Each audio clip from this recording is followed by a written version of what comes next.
惊喜再现，这才是你期待中的射雕英雄传。飞雪连天射白鹿，笑书神侠倚碧娟。这句顺口溜，对于像我这样的90后而言，简直是童年记忆中最深刻的烙印。在那个娱乐活动相对匮乏的年代，金庸老先生的武侠作品被改编成一部部电视剧，犹如一股清流，滋润了我们童年的心田，成为了我们不可或缺的快乐源泉。回想起小学1年级，我第一次接触到的金庸改编剧便是83版的《射雕英雄传》。每当那激昂的铁血丹心旋律响起，我仿佛被一股神秘的力量牵引，瞬间穿越到那辽阔的草原大漠，与郭靖一同弯弓射雕，体验那份难以言喻的豪情壮志。这部剧不仅让我领略了武侠世界的魅力，更在我心中埋下了对金庸武侠的深伤。自2000年起，武侠影视剧仿佛迎来了创作的春天，一部部经典之作如雨后春笋般涌现。《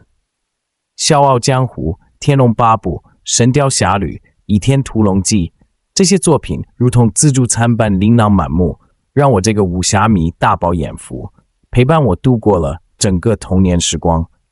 也是从那时起，我彻底陷入了金庸武侠的大坑，无法自拔。小时候，我和所有男生一样，对那些神奇的武功充满了无尽的向往。降龙18掌、独孤九剑、吸星大法，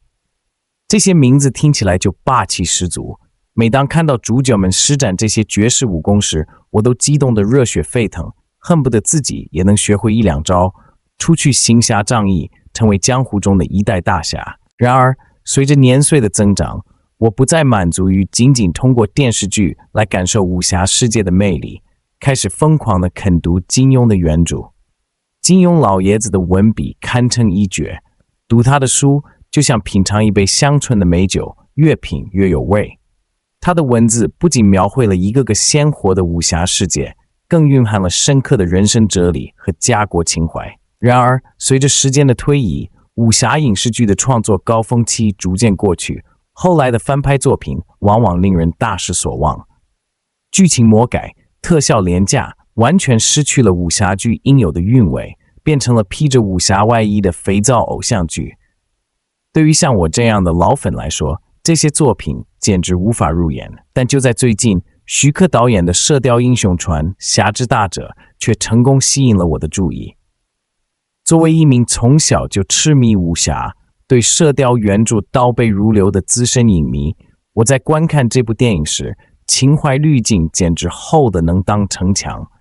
预告片中万马奔腾的蒙古铁骑场景，简直和我想象中的一模一样，让我瞬间燃起了对这部电影的期待。其实，金庸的作品之所以能够影响好几代人，成为我们80、90后的童年回忆，并不仅仅是因为其精彩的情节和鲜活的人物形象。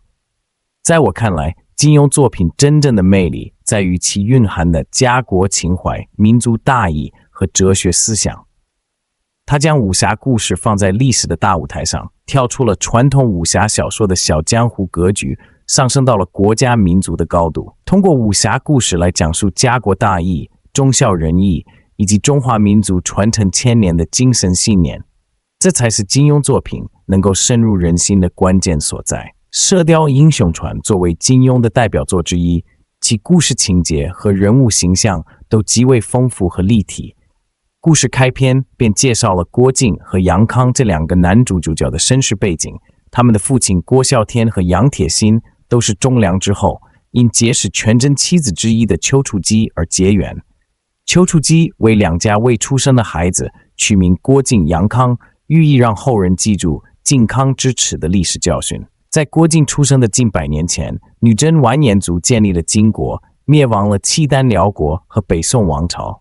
公元1127年，金国俘虏了宋徽宗和宋钦宗2位皇帝，史称靖康之变。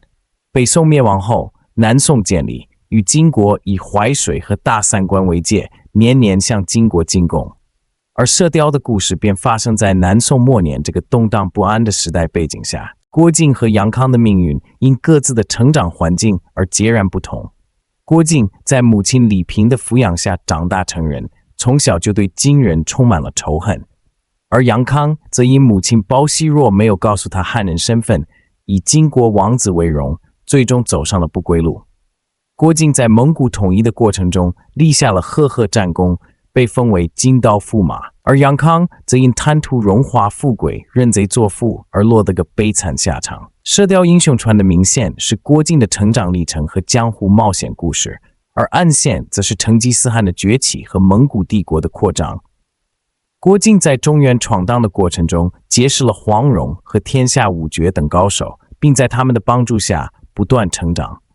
与此同时，蒙古帝国也在成吉思汗的领导下东征西战，不断崛起。两条故事线交织在一起，共同构成了这部武侠剧组的丰富内涵。电影《射雕英雄传·侠之大者》选取了原著第34到40章的情节进行改编。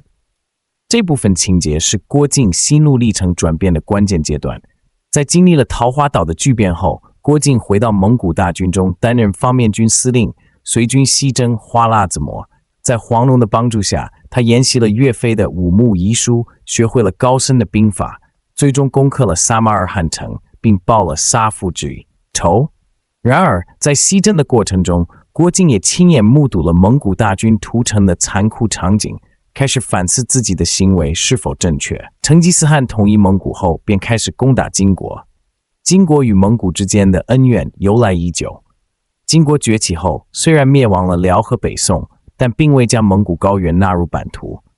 蒙古草原仍然是部族混战的状态，而女真贵族到了中原后，战斗力直线下降。到成吉思汗统一蒙古时，金国的君主是金章宗完颜扈，他汉化程度很高，且沉迷于书法。当时的金国已经立国近100年，曾经厉害的女真勇士也已经不复当年之勇。